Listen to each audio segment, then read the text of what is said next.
투자. 투자입니다.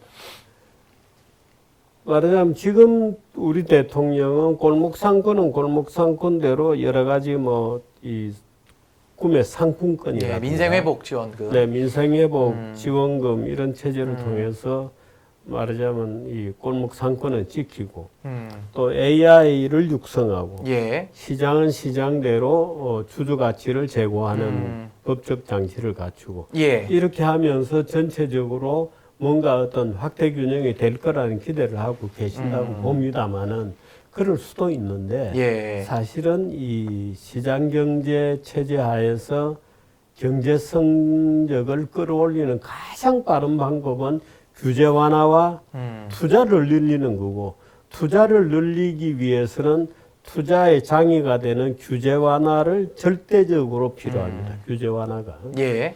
그래서 규제 완화와 투자를 늘리는 방법이 경제를 살리는 기본이죠.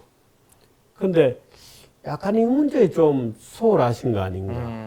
그래서 주주 권리라고 얘기합니다만 소액주주의 권리가 대주주를 오히려 약화시키고 소액주주를 강화할 수는 없는 거거든요. 예. 저는 그렇게 생각합니다. 그래서 예를 들어서 대주주의 지분율 투표권을 3% 이하로 예를 들어서 이사감사를 선출할 때 3% 이하로 주주 권한을 제한하는 것은 예. 투기자본에게는 굉장히 유리할지 모르지만 산업자본에게는 굉장히 불리합니다. 투자의 주체는 산업자본가들이거든요. 지금 예를 들어서 가장 좋은 방법은 제가 대통령에게도 그 얘기를 했습니다마는 상속세를 투자세 공제 제도로 바꿉시다. 말하자면 예. 100억 원이 있으면 100억 원을 상속을 할 때 지금 상속세가 얼마다? 예. 예를 들어 50억이다 그러면 이 50억만큼 이걸 가지고 투자를 하게 되면 예를 들어 상속세의 몇 프로를 깎아준다. 공제시켜주는. 네. 예. 그래서 투자세 공제 제도를 한번 해보십시다. 그러면은 물론 공제율이 커야 되겠습니다만은 무조건 투자는 늘어납니다. 예. 투자가 늘어난 결과가 임금의 상승이고 경제 성장률의 율이 높아지는 거거든요. 예. 그건 뭐 어느 나라든지 마찬가지입니다. 그래서 지금 트럼프 같은 경우에는 말도 안 되는 관세를 막 징벌적으로 때려 매겨가지고 예. 관세를 안 매기려면 우리나라에 와서 투자를 해라 이러고 있잖아요. 공장을 와서 져라 뭐 예. 이런 건데. 그러니까 물론 말이 안 되는 거지만 적어도 투자가 경제를 살린다는 것을 명확하게 인식하고 있는 거죠. 예. 그래서 투자가 없는 경제 성장은 없습니다. 그러니까 이제 뭐 규제 완화라는 말씀 쓰였습니다만 이재명 대통령은 규제 합리화라는 이야기를 많이 하시더라고요. 네. 단어 자체가 조금 이제 네. 온도차는 있는데 뭐 아무래도 부동산 시장에 들어가는 그런 자금들, 막대한 자금들이 이제 주식 시장에 대해서 조금 더 이제 주주들이 더 참여할 수 있는 그런 코리안 디스카운트를 좀 해제한다면 아마 네. 그런 자금들을 더 투자의 원천으로 좀 생각하는 그런 좀 관점의 차이가 될 수도 있지 않을까 이런 생각도 좀 드네요. 지금 그 정부 시장이 좋아지고 있는 거는요. 예. 좀 좋아지고 있잖아요. 좀 올라가고 있습니다. 고스피가. 네, 좋아지고 있는 거는 예. 무슨 뭐 예를 들어서 뭐 상법 개정 때문에 주가가 오른다고 민주당에서 주장을 하는데 그렇지 예. 않습니다. 원화 예. 강세 때문에 올라가는 겁니다. 예, 다른 이유로 네, 예, 그렇게 경제 부분은 그렇게 정리를 좀 하고요. 네. 아, 오늘은 이제 보수의 현 상황을 좀 진단하고 한번 좀 해법을 찾아보려고 하는데 불쌍한 사람들에 대한 얘기를 해야 되나요? 근데 오늘 이게 중요한 내용이니까요. 네. 지금의 보수라고 하면 네. 뭐 대한민국 정치 체제 하에서는 뭐 국민의힘 내지는 뭐 네. 개혁신당 뭐 요 정도로 지금 일단 분류는 좀 해야 될 것 같은데요. 네.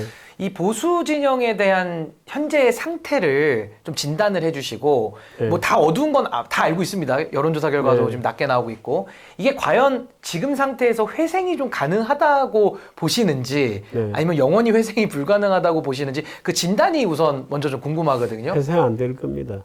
회생은 불가능하다. 네, 오래 갈 겁니다. 예. 네, 우리가 생각하는 것보다 오래 갈 가능성이 있죠. 그럼 이렇게 여쭤보겠습니다. 지금 국민의힘 지지율이 이제 10%대로 내려왔고, 네. 뭐 조사 기간마다 편차는 있습니다만은 뭐 네. 10%대 후반이라고 치고, 네. 앞으로 그러면 더 떨어진다고 보시는 건지 10% 어떻게 보세요? 선도 깨고 내려갈 수도 있겠죠. 그러면 뭐 한 자릿수까지도 갈 가능성이 있다. 갈 가능성이 있다고.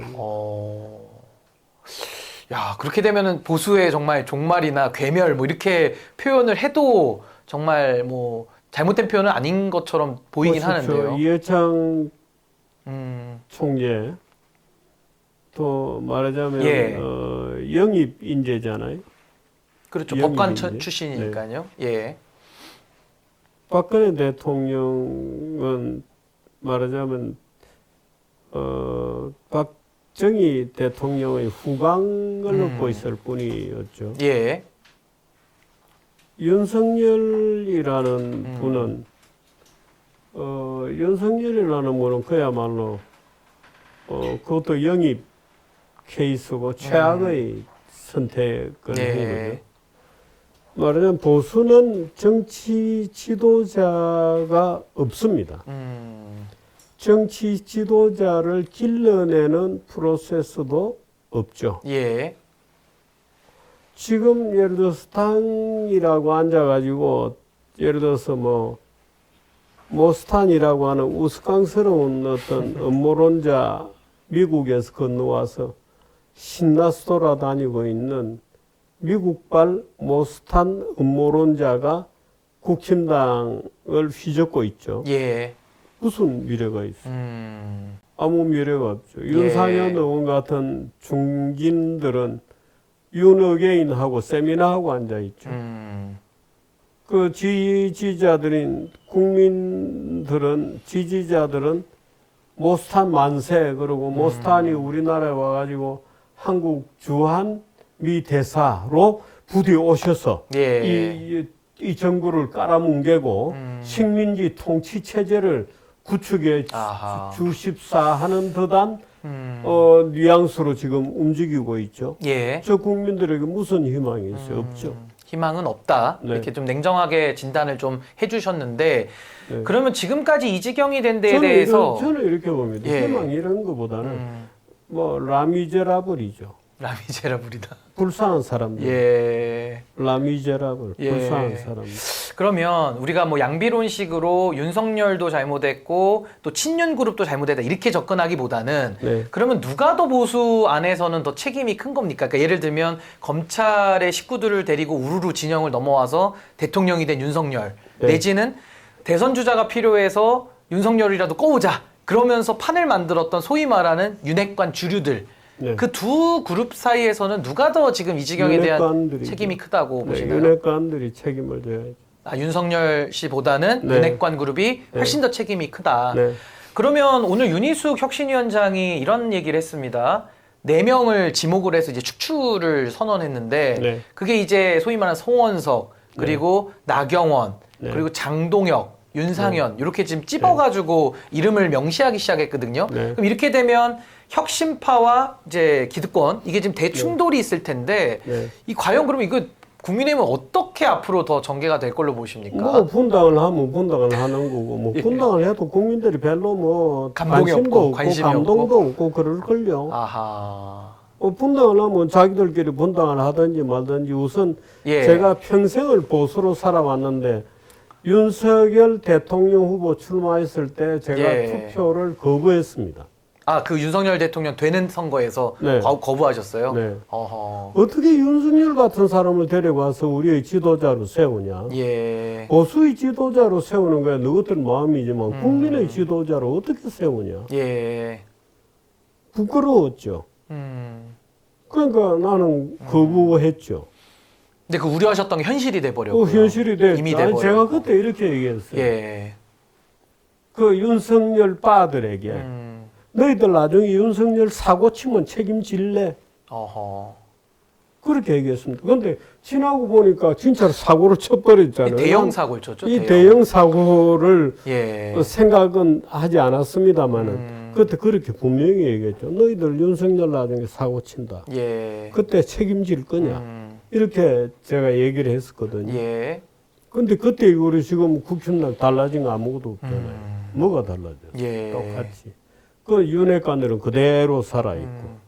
그래서 지금 송원석 체제, 송원석. 송원석 체제도 마찬가지죠. 송원석 그 사람 정신없는 사람이거든요. 저는 송원석이라는 예. 국회의원을 경멸합니다. 경멸합니다. 평가 자체가 네. 굉장히 박하신데 그러면 박한 게 아니고요. 저 윤석열이 그 12.3 군사 쿠데타를 해서 그 난리가 나고 나라가 쑥대밭이고 국힘당이 무너질 지경이 되어서 뭐 엉망진창이고 한때 예. 송원석이라는 국회의원은요. 저희한테 문자 보냅니다.